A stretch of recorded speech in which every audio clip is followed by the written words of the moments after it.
जैसे ही आप अपने परम परमेश्वर के वचन, पवित्र धर्मशास्त्र के पन्नों को, पेजों को पलटाते हैं और उसमें लिखी हुई उद्धार की प्रार्थना को करते हैं, जब आप यीशु में विश्वास करते हैं और बोलते हैं कि प्रभु मैं आपको अपना व्यक्तिगत प्रभु और उद्धारकर्ता के रूप में स्वीकार करता हूँ, मैं विश्वास करता हूँ कि आप मुझे बचाने के लिए क्रूस पर मर गए, मैं विश्वास करता हूँ कि आप मेरे लिए क्रूस पर बलिदान हो गए, आप पृथ्वी के गर्भ में गाड़े गए, आप नरक में गए, आप मेरे लिए मृतकों में से जी उठे, आप पुनर्जीवित हो गए, अब आप पिता के दाहिने और स्वर्ग राज्य में मैं विश्वास करता हूँ। जब आप बोलते हैं कि प्रभु मैं विश्वास करता हूँ कि मेरे लिए आपने कोड़े खाए, जो दंड मुझे मिलना था, मेरे पापों का जो दंड था, उस दंड की कीमत आपने चुकाया है, तब आप अनंत जीवन में हैं।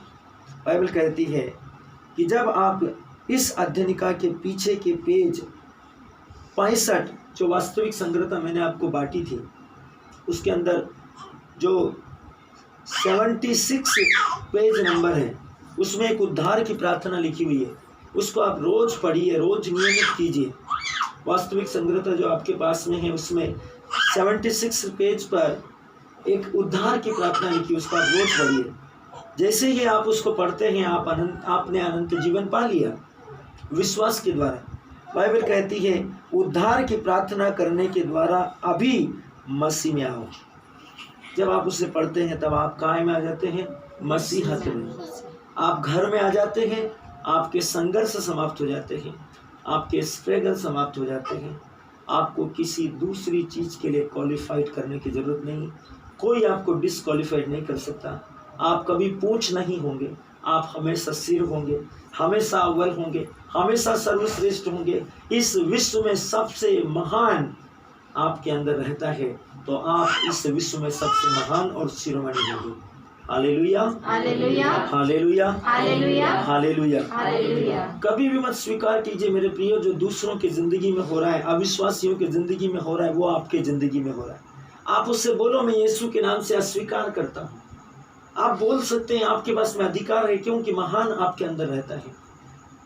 जो कुछ इस विश्व में हो रहा है वो एक विश्वासी के साथ में नहीं होगा। आप उत्पत्ति की पुस्तक को पढ़ना, मिस्रियों के ऊपर यदि कुत्ता भौंकता था तो वो उनके पास में जाकर वाह वाह वाह वाह करके भौंकता था, लेकिन जब वो इसराइली के पास में आता था तो काऊ काऊ करके बैठ जाता था चुपचाप, वो उन पर भौंकता नहीं था।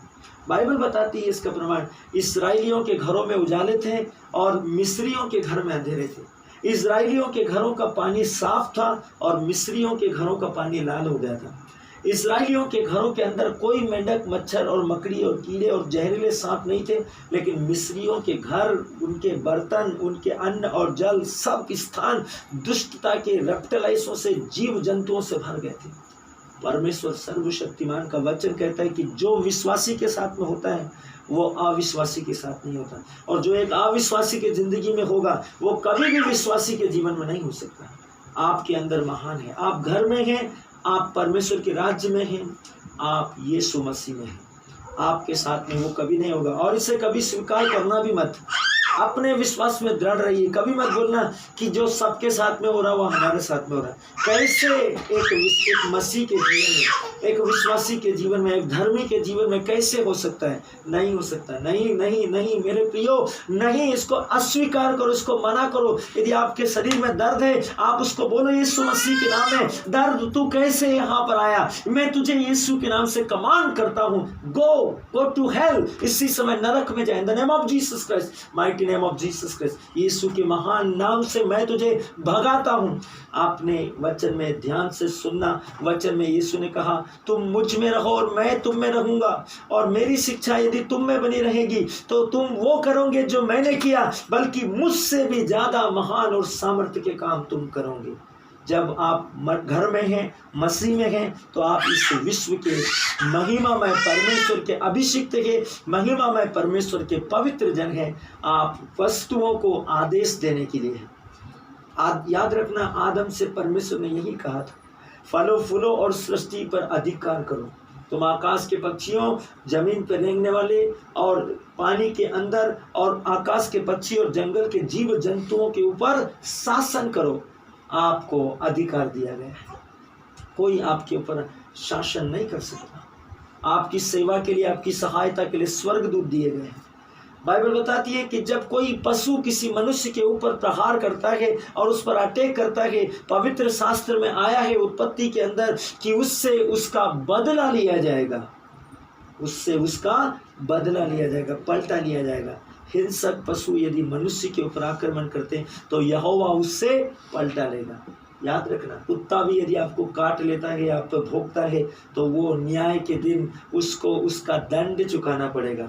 यह यहोवा का निर्देश है। पवित्र शास्त्र में कैन से प्रभु ने बोला था कि जो कोई कैन को घात करेगा उसको उसका 7 गुना बदला दिया जाएगा। याद रखना, उस समय कैन और उसके परिवार के अलावा कोई नहीं था। इसका मतलब यह था कि जंगली जीव जंतु, हिंसक पशु यदि कैन को ईर्ष्या के कारण कि आप उसको यहोवा ने ठुकरा दिया है, यहोवा ने उसको नजरअंदाज कर दिया है, यहोवा ने अपनी दृष्टि से उसको ओझल कर दिया है, तो अब वो हमारा आहार बन सकता है, तब जंगल के जीव जंतु और आकाश के पक्षी और विश्व की सारी अदृश्य प्रधानताएं, दुष्ट आत्माओं की श्रेणियां अपने आप में अनुशासित हो गई, वह कैन पर हाथ नहीं डाल गई। याद रखना मेरे प्रियो, कैन से हनोक पैदा हुआ और हनोक शरीर सहित स्वर्ग में उठाया गया था।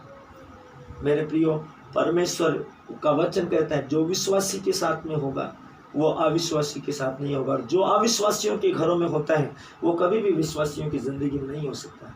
ये समय है वास्तविक संगतता की घोषणा करने का। हम अपने पवित्र हाथों को खोलें, आंखें बंद करें, विश्वास के साथ मेरे पीछे परमेश्वर के पवित्र जन के वचन को दोहराएं और अपनी वास्तविक संगतता की घोषणा करें। जब आप घोषणा करते हैं तो केवल आप यहाँ नहीं घोषणा करते, आप अपने जीवन के हर क्षेत्र के लिए घोषणा करते हैं। इसलिए आत्मा में विश्वास से और दुगने अनुभव, यीशु की उपस्थिति के अनुभव से भरकर आत्मा में घोषणा कीजिए। विश्वास से, तरस से, भरोसे के साथ घोषणा कीजिए, ताकि सारी वस्तुएं आपके लिए आज अभी इसी समय स्वर्गदूतों के द्वारा अवेलेबल करा दी जाए। इसी समय बाइबल कहती है जो कुछ तुम मांगते हो विश्वास करो कि तुम्हें मिल गया और तुम्हें मिल जाएगा। हम अपने